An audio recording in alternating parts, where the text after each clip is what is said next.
working on project number 2, our challah apron. The project is going to need your apron that came in the box laid out nice and flat, a bottle of glue, and the dye that came in these plastic bottles labeled Dye for Batik. So what you guys are going to do to start the project is either draw out some patterns with a pencil on your apron, or go ahead and use the glue and make some shapes or swirls or dots, making sure that you leave lots of room in between one thing you draw and the other thing you draw. So we're gonna open our glue up and do some lines. And you guys will notice that Miss Aubrey's doing a nice thin line when she does her lines so that it doesn't drip all over and wind up on the spots that are gonna wind up with the dye. And you may wonder why we're gluing our aprons. The goal is that where the aprons are glued, they're not gonna take any of the dye when we tie-dye them. So, and the most important thing is to make sure that you're taking your time. You're going slowly and allowing the glue to completely dry after you write all of your drawings on it. Some of the things that you could draw include just different shapes like what Miss Aubrey's doing. You could do Stars of David or Tree of Life, or maybe your Hebrew name or the word challah in Hebrew. It's really up to you guys to use your creativity to create your very own apron. So I have some designs on here, and I would continue going through the whole apron from the top to the bottom. And then once it's all glued, you're gonna leave it where it is and lay it nice and flat until it dries. Parents, it might be helpful to put a trash bag underneath the apron as your kiddos are gluing it, because the backside gets a little sticky. So once it's dry, you guys are gonna take your bottles of dye and you're gonna fill them up with water. It's easier to use warm water because it absorbs the dye into the fabric slightly better. And then have your kids shake them really, really well to make sure that the powder inside of them is completely dissolved. And then you'll take it outside for step 2. Welcome back, guys. We're ready for our next step. Now that our aprons are completely dry, we've moved outside. It's really nice out today, so we don't get any of the dye on our floors at our house. So the first thing you guys are gonna do once you get outside is crumple up your apron a whole bunch, so it's kind of a crumply pile. And once it's there, you're gonna take your bottle of dye and take the cap right off really carefully. And you're gonna put a whole bunch of dye all over the piece, allowing for both of the colors to show. So maybe you do one color on this side and one color on this side, so they don't mix all the way.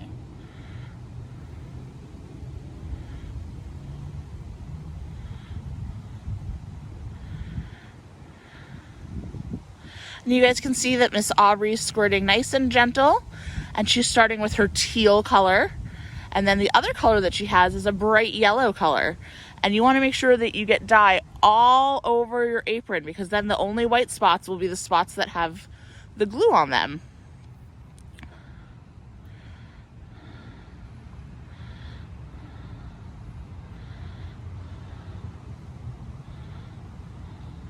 And don't forget the little strings.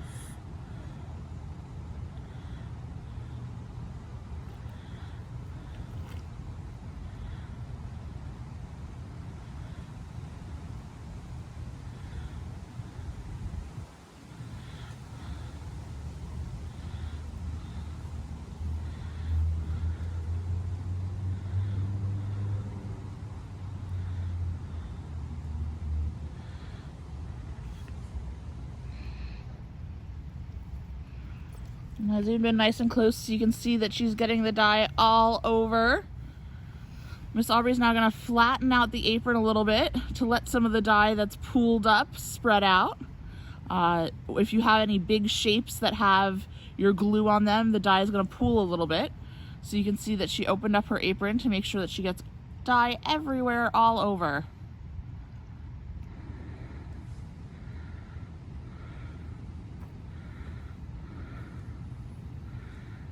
So we're gonna let Miss Aubrey finish up her dye job as she spreads her apron out for the last time.